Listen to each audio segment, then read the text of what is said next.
नमस्कार बंधुरा दीपास किचेने आपनादेर सबाइके स्वागत। आज के आमी बोदे बानाबो तार जोन्नो एतटा बेसन निये नियेछि आमी और तार जोन्नो एकटुखानि नुन दिये दिচ্ছি आमी और एकटुखानि बेकिंग सोडा दिये दिচ্ছি। एबार एटाके आमी भालो करे मिशिये नेब। एबार आमी जलटा दिये देबो।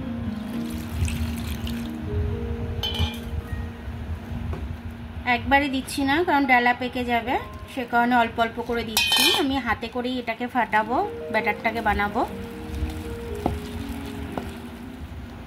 দেখুন আমি এই ঘনত্বটা রেখেছি, আমি এই ঘনত্বটাই রাখবো।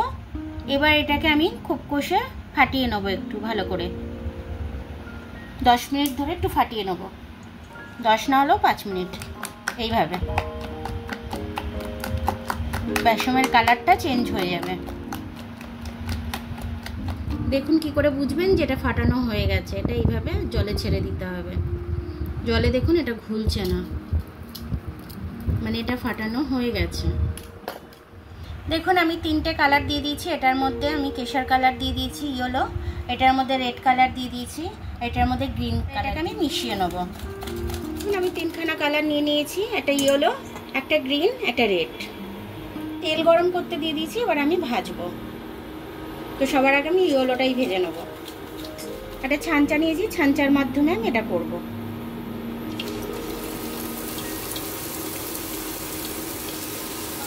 দেখুন কি সুন্দর আমার তেলের মধ্যে পড়ে ছড়িয়ে যাচ্ছে চারিদিকে।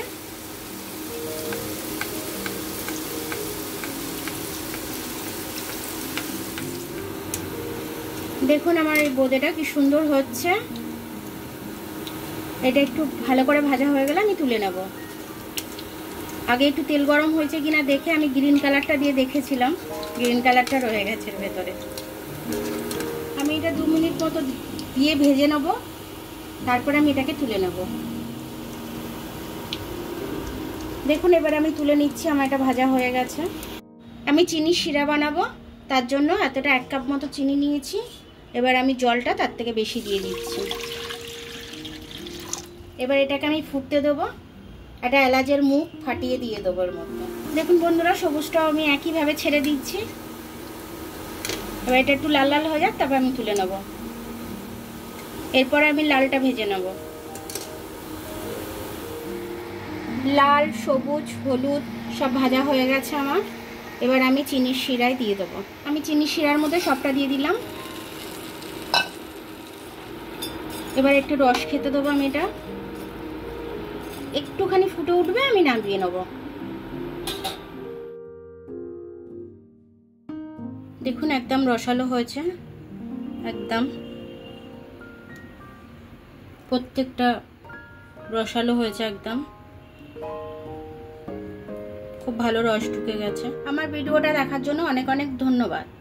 আমার ভিডিওটা যদি আপনাদের পছন্দ হয় তাহলে লাইক, সাবস্ক্রাইব, বেল আইকনটা একটু টিপে দেবেন। আর যদি ফেসবুক থেকে দেখেন তাহলে লাইক আর ফলোটা একটু করে দেবেন। আবার কাল দেখা হবে নতুন রেসিপির সাথে। ততক্ষণ আপনারা ভালো থাকবেন, আমি আসছি।